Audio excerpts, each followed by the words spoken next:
bu feebar bu lii nii ngay ne boo defee defee boo demee mel ni quoi ñu diffusé ko sur les réseaux sociaux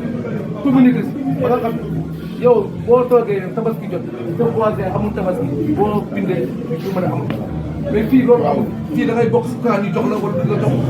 fii da ngay boo xamoon ne da ngay neex wala du la jox loolu la ñu war a bàyyi man sama mon premier combat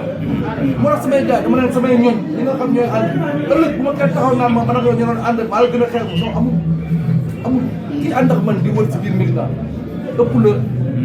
la kii yow mii toog fii parce que yow fii nga toog ni citoyen nga tu as des droits mais tu as des obligations mais tu as aussi des droits donc loolu laa bëggoon tënk ko si voilà